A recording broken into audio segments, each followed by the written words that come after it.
नमस्कार दोस्तों, स्वागत है आपका आज के मुख्य समाचारों की वीडियो में। जी हां दोस्तों, यहां पर आपको देखने को मिलेगी सुबह से लेकर शाम तक की सारी के सारी बड़ी खबरें, मुख्य समाचार, ब्रेकिंग न्यूज अपडेट के रूप में। तो दोस्तों, आप लोगों से रिक्वेस्ट है इस वीडियो को ज्यादा से ज्यादा लाइक और शेयर करें। तो दोस्तों, जानते हैं पहली बड़ी खबर।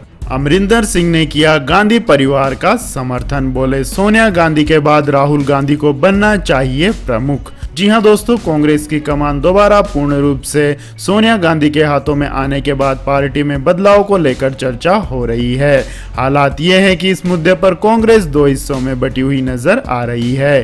कांग्रेस का एक हिस्सा नेतृत्व सहित संगठन में बड़े पैमाने पर बदलाव की मांग कर रहा है, तो वहीं दूसरा हिस्सा गांधी परिवार को चुनौती देने को गलत बता रहा है। अब पंजाब के मुख्यमंत्री अमरिंदर सिंह ने कांग्रेस नेताओं द्वारा गांधी परिवार के नेतृत्व को दी जा रही चुनौती का विरोध किया है। उन्होंने कहा है कि यह समय इस तरह के मुद्दों को उठाने का नहीं है और सोनिया गांधी जब तक चाहे उन्हें अध्यक्ष बने रहना चाहिए। उनके बाद राहुल गांधी को कमान संभालनी चाहिए, जो पूरी तरह सक्षम है। कैप्टन अमरिंदर सिंह ने कहा है कि यह वक्त बीजेपी के नेतृत्व वाली एनडीए सरकार के खिलाफ एक साथ खड़े होने का है, विपक्ष को मजबूत करने का है। केंद्र सरकार पर प्रहार करते हुए अमरिंदर सिंह ने कहा है कि एनडीए सरकार ने देश के संवैधानिक और लोकतांत्रिक सिद्धांतों को ध्वस्त कर दिया है। इसके बाद दोस्तों, जानते हैं अगली बड़ी खबर। विजय वर्गीय बोले बीजेपी बंगाल चुनाव सीएम पद के दावेदार के चेहरे के बिना ही लड़ेगी।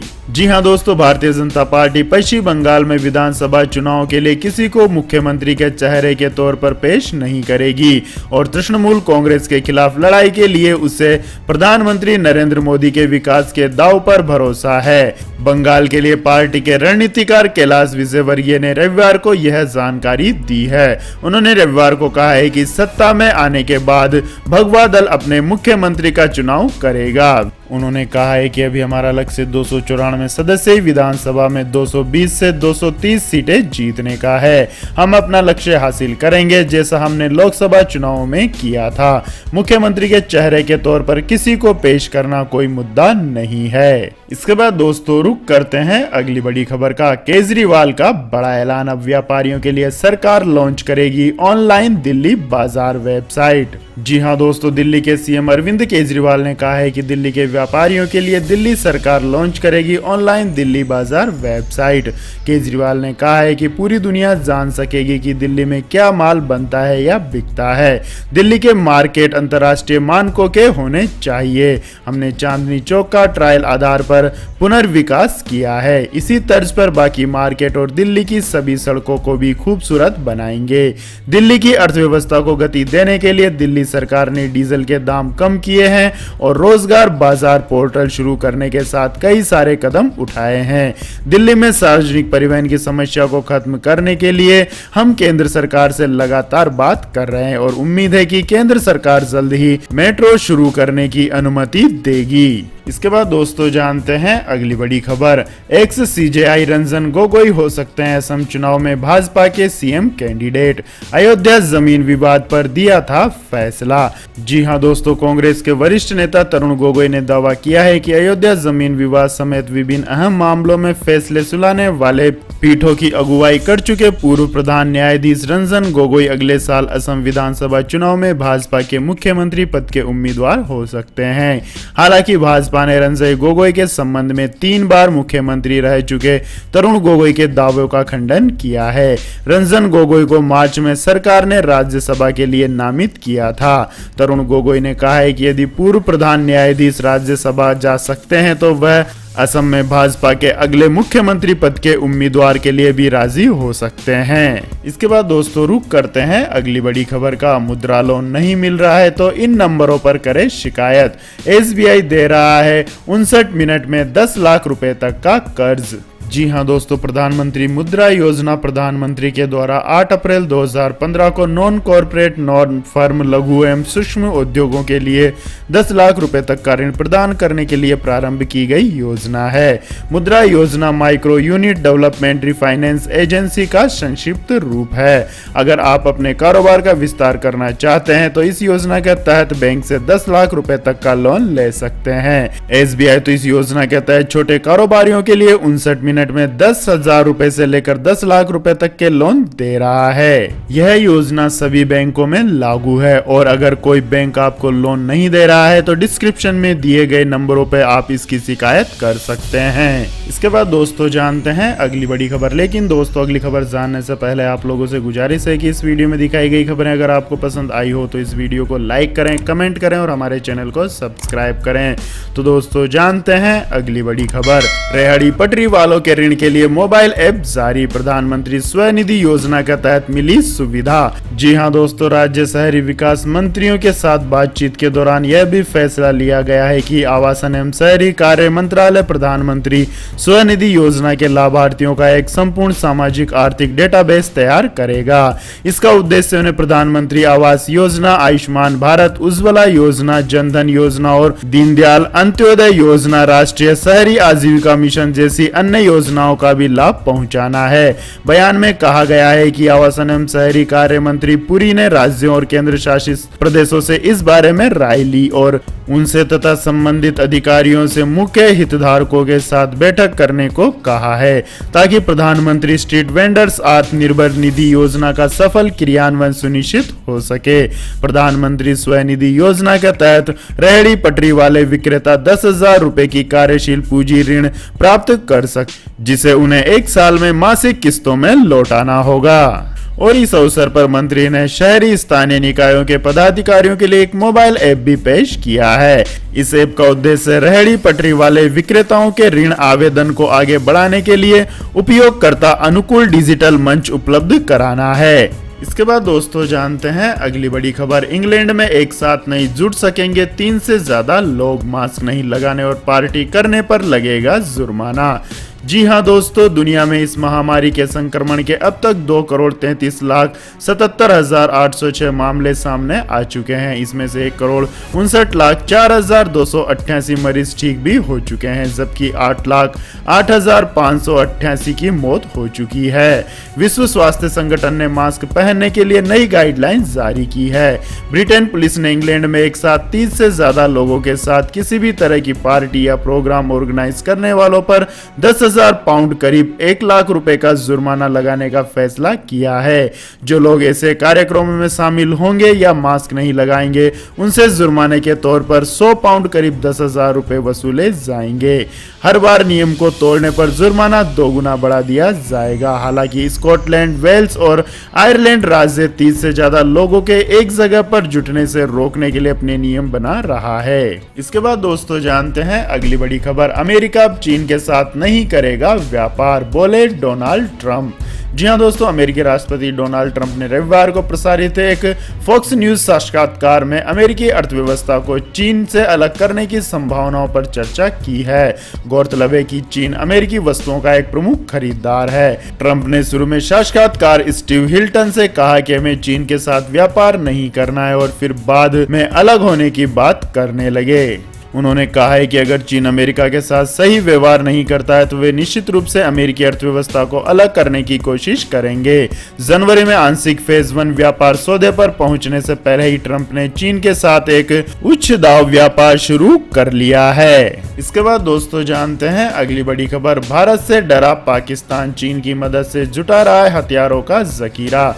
जी हां दोस्तों, पाकिस्तान की मदद चीन इस तरह से कर रहा है मानो वह उसी के देश का हिस्सा है। इस बारे में या तो यह कह सकते हैं कि पैसे और हथियारों की मदद के नाम पर पाकिस्तान को वो धीरे धीरे खरीद रहा है।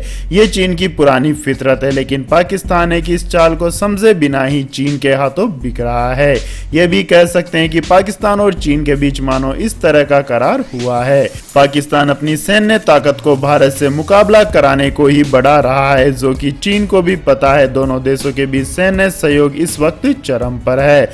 सूत्रों की माने तो 2035 तक चीन पाकिस्तान को पीएलए पैकेज के तहत हथियार मुहैया करा रहा है। चीन ने 2035 तक एक मुफ्त राशि तय कर दी है, जिसके तहत पाकिस्तान उससे उतनी रकम के हथियार या सैन्य सहयोग की चीजें खरीद सकता है। अब पाकिस्तान की थल सेना की बात करें तो वो भारत के सामने कहीं नहीं टिकता और उसे मजबूती देने के लिए चीन ने अपने डिफेंस इंडस्ट्री के दरवाजे खोल दिए हैं। इसके बाद दोस्तों जानते हैं अगली बड़ी खबर। एसबीआई ने शुरू की नई एटीएम सर्विस। एक व्हाट्सएप मैसेज पर आपके घर पहुंचेगा कैश।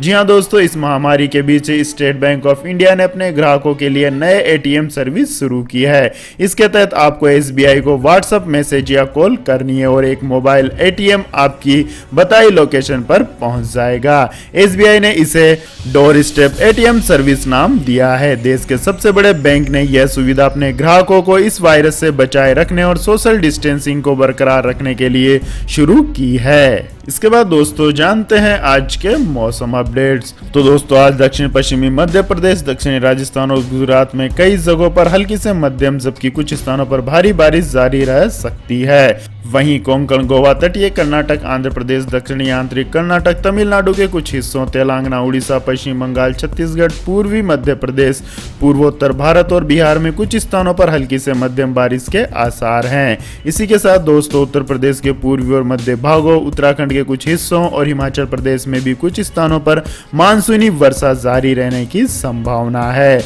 वहीं केरल, उत्तर प्रदेश के पश्चिमी जिलों और जम्मू कश्मीर में हल्की बारिश हो सकती है। इसके बाद दोस्तों जानते हैं अगली बड़ी खबर। पेट्रोल की कीमतों में फिर लगी आग। दिल्ली में 16 पैसे प्रति लीटर की बढ़ोतरी के साथ 81 रुपए 49 पैसे प्रति लीटर पर पहुंचा पेट्रोल।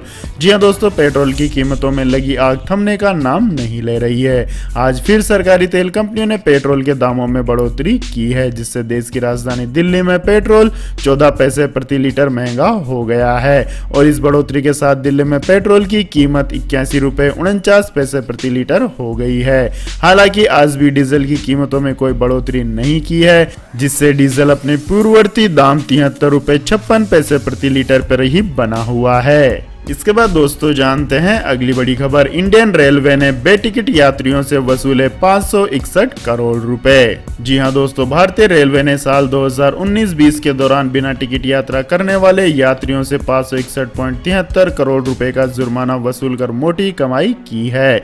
इस दौरान 1 करोड़ से ज्यादा यात्री बिना टिकट सफर करते हुए पकड़े गए थे।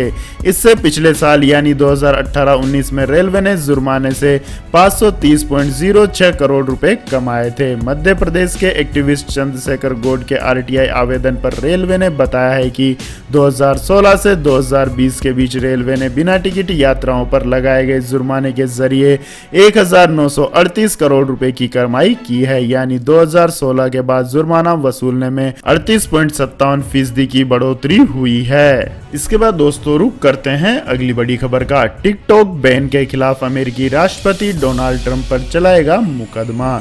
जी हां दोस्तों, चीन की वीडियो ऐप टिकटॉक पर अमेरिकी राष्ट्रपति डोनाल्ड ट्रंप द्वारा लगाए गए बैन को लेकर लीगल एक्शन लेने की तैयारी कर रहा है। ट्रंप के एग्जीक्यूटिव ऑर्डर के अनुसार टिकटॉक ऐप की मदर कंपनी बाइटडांस पर अमेरिका में सितंबर के मध्य तक व्यापार पर पूरी तरह से प्रतिबंध लग जाएगा।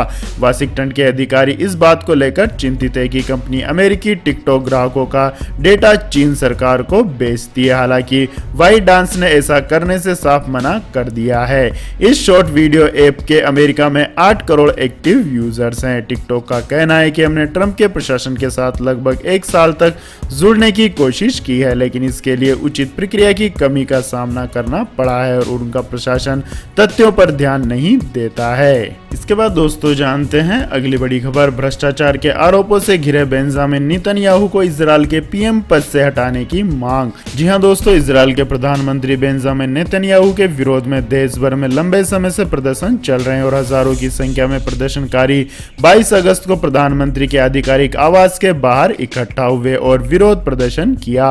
प्रदर्शनकारियों की मांग है कि नेतन्याहू पर भ्रष्टाचार के आरोपों की जांच चल रही है और इसलिए वह पद से हटाए जाएं। पाने के बाद फिर से मामले बढ़ने से भी जनता में रोष है। शनिवार को प्रदर्शन मंगलवार को समाप्त हो रही उस मांग की समय सीमा के पहले हुआ है, जिसमें कहा गया है कि गठबंधन सरकार को एक बजट योजना पर सहमत होना होगा या नए चुनाव कराने होंगे। इसके बाद दोस्तों जानते हैं अगली बड़ी खबर। सस्ता iPhone 12 स्मार्टफोन पेश करने के लिए एप्पल ने किया बड़ा समझौता। जी हां दोस्तों, प्रीमियम स्मार्टफोन निर्माता कंपनी एप्पल अपना latest smartphone smartphone iPhone 12 launch करने की तैयारी कर रही है। हालांकि लॉन्चिंग से पहले ही आईफोन 12 स्मार्टफोन को लेकर रोजाना नए खुलासे हो रहे हैं। हालिया खुलासे के मुताबिक नया आईफोन 12 पिछले साल लॉन्च आईफोन 11 के मुकाबले कम कीमत में पेश किया जाएगा। इसके लिए एप्पल कंपनी ने स्मार्टफोन की क्वालिटी के साथ बड़ा समझौता किया है। एप्पल प्रोडक्ट के जानकार मिंग चिंग कू की रिपोर्ट के मुताबिक एप्पल कंपनी अपने लेटेस्ट स्मार्टफोन में सस्ते पार्ट्स का इस्तेमाल कर सकती है। इससे बैटरी कॉस्ट पहले के मुकाबले 40 से 50% तक कम हो जाएगी।